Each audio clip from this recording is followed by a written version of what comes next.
കരിവള്ളൂരിലെ നവവധുവിന്റെ 30 പവൻ സ്വർണ്ണാഭരണങ്ങൾ കവർന്ന പ്രതിപിടിയിൽ. കൂത്തുപറമ്പ് വേങ്ങാട് സ്വദേശിനി AK വിപിനെയാണ് SI P യദുകൃഷ്ണനും സംഘവും പിടികൂടിയത്. ദിവസങ്ങൾക്ക് ശേഷം വീടിന് സമീപം ആഭരണങ്ങൾ ഉപേക്ഷിച്ച നിലയിൽ കണ്ടെത്തിയതിനു പിന്നാലെയാണ് മോഷ്ടാവ് പിടിയിലായത്. This news sponsored by Bhuvaneswari arts and science college, Kaniyanthol, Cheemeni.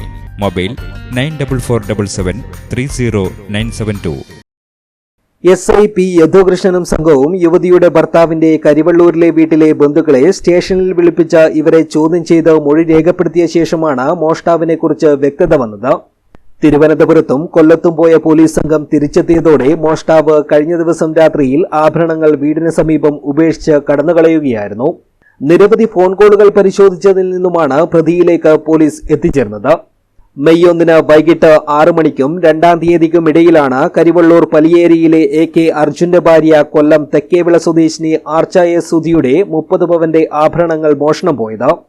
വിവാഹ ദിവസം വീടിന് മുകളിലെ നിലയിലെ കിടപ്പുമുറിയിലെ അലമാരയിൽ സൂക്ഷിച്ച 3 മാല, 9 വളകൾ എന്നീ ആഭരണങ്ങളായിരുന്നു മോഷണം പോയത്. 20 ലക്ഷം രൂപയുടെ ആഭരണങ്ങൾ നഷ്ടപ്പെട്ടതായുള്ള നവവധുവിന്റെ പരാതിയിൽ കേസെടുത്ത പയ്യന്നൂർ പോലീസ് അന്വേഷണം ഊർജിതമാക്കിയിരുന്നു. ഡോഗ് സ്ക്വാഡും ഫോറൻസിക് വിദഗ്ധരും പരിശോധന നടത്തിയെങ്കിലും പുരോഗതിയുണ്ടായിരുന്നില്ല. അന്ന് വിവാഹ ചടങ്ങിനെത്തിയ യുവതിയുടെ കൊല്ലത്തെ ബന്ധുക്കളെയും ജോലി ചെയ്യുന്ന തിരുവനന്തപുരത്തെ സ്ഥാപനത്തിലെ സുഹൃത്തുക്കളെയും കണ്ടെത്തി പോലീസ് സംഘം വിശദമായി ചോദ്യം ചെയ്തിരുന്നു.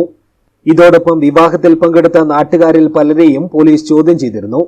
തുടരന്വേഷണത്തിന്റെ ഭാഗമായി കഴിഞ്ഞ ദിവസം പോലീസ് വീണ്ടും സംഭവസ്ഥലത്തെത്തിയപ്പോഴാണ് സ്വർണ്ണാഭരണങ്ങൾ അടങ്ങിയ കവർ കണ്ടെത്തിയത്.